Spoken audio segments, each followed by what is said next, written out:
ನಾನು ಈಗಾಗಲೇ ಹೇಳಿದೀನಿ, ಯಾರೇ ಹೇಳ್ತೀವಿ ಪ್ರತಿಕ್ರಿಯೆ ಕೊಡಲ್ಲ ಅಂತ. ನಾ ಏನ್ ಹೇಳ್ಬೇಕು ಎಲ್ಲ ಹೇಳಾಗ ಅಲ್ಲ ಸರ್, ನಾಯಕತ್ವ ಬದಲಾವಣೆ ಪದೇ ಪದೇ ಹೇಳ್ತಾ ಇದ್ದಾರೆ, ಪಕ್ಷಕ್ಕೆ ಮುಜುಗರ ಆಗ್ತಾ ಇದೆ. ಸರಿ ಹೇಳ್ಬೋದು, ಅದನ್ನೇ ಮತ್ತೆ ಮತ್ತೆ ಹೇಳಕ್ಕಾಗತ್ತೇನ್ರಿ? ಅಲ್ಲ ಸರ್, ಪಕ್ಷಕ್ಕೆ ಮುಜುಗರ ಆಗ್ತಾ ಇದೆ. ನನ್ನ ಹೇಳಿಕೆ ಮೇಲೆ ಎಲ್ರು ಪ್ರತಿಕ್ರಿಯೆ ಮಾಡ್ತಿರ್ತಾರ, ಎಲ್ರಿಗೂ ನಾವು ಉತ್ತರ ಕೊಡಕ್ ಆಗೋದಿಲ್ಲ ಬಿಡಿ. ನಾ ಏನ್ ಹೇಳ್ಬೇಕಾಗಿತ್ತು ಒಂದ್ಸಲ ಹೇಳಿ ಮುಗಿಸಾಗಿದೆ, ಅದ್ರ ಮೇಲೆ ಮತ್ತೆ ಇನ್ನೇನು ಹೇಳೋದಿಲ್ಲ.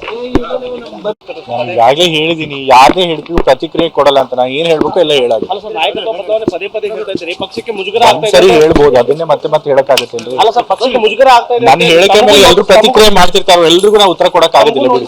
ನಾ ಏನ್ ಹೇಳ್ಬೇಕಾಗಿತ್ತು ಒಂದ್ಸಲ ಹೇಳಿ ಮುಗಿಸಾಗಿದೆ, ಅದ್ರ ಮೇಲೆ ಮತ್ತೆ ಇನ್ನೇನು ಹೇಳೋದಿಲ್ಲ.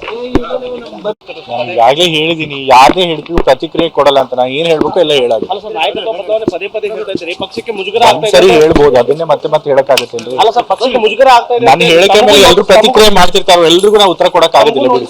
ನಾ ಏನ್ ಹೇಳ್ಬೇಕಾಗಿತ್ತು ಒಂದ್ಸಲ ಹೇಳಿ ಮುಗಿಸಾಗಿದೆ, ಅದ್ರ ಮೇಲೆ ಮತ್ತೆ ಇನ್ನೇನು ಹೇಳೋದಿಲ್ಲ. ನಾನು ಈಗಾಗಲೇ ಹೇಳಿದೀನಿ, ಯಾರೇ ಹೇಳ್ತೀವಿ ಪ್ರತಿಕ್ರಿಯೆ ಕೊಡಲ್ಲ ಅಂತ. ನಾ ಏನ್ ಹೇಳ್ಬೇಕು ಎಲ್ಲ ಹೇಳಾಗ ಅಲ್ಲ ಸರ್, ನಾಯಕತ್ವ ಬದಲಾವಣೆ ಪದೇ ಪದೇ ಹೇಳ್ತಾ ಇದ್ದಾರೆ, ಪಕ್ಷಕ್ಕೆ ಮುಜುಗರ ಆಗ್ತಾ ಇದೆ. ಸರಿ ಹೇಳ್ಬೋದು, ಅದನ್ನೇ ಮತ್ತೆ ಮತ್ತೆ ಹೇಳಕ್ಕಾಗತ್ತೇನ್ರಿ? ಅಲ್ಲ ಸರ್, ಪಕ್ಷಕ್ಕೆ ಮುಜುಗರ ಆಗ್ತಾ ಇದೆ. ನನ್ನ ಹೇಳಿಕೆ ಮೇಲೆ ಎಲ್ರು ಪ್ರತಿಕ್ರಿಯೆ ಮಾಡ್ತಿರ್ತಾರ, ಎಲ್ರಿಗೂ ನಾವು ಉತ್ತರ ಕೊಡಕ್ ಆಗೋದಿಲ್ಲ ಬಿಡಿ. ನಾ ಏನ್ ಹೇಳ್ಬೇಕಾಗಿತ್ತು ಒಂದ್ಸಲ ಹೇಳಿ ಮುಗಿಸಾಗಿದೆ, ಅದ್ರ ಮೇಲೆ ಮತ್ತೆ ಇನ್ನೇನು ಹೇಳೋದಿಲ್ಲ.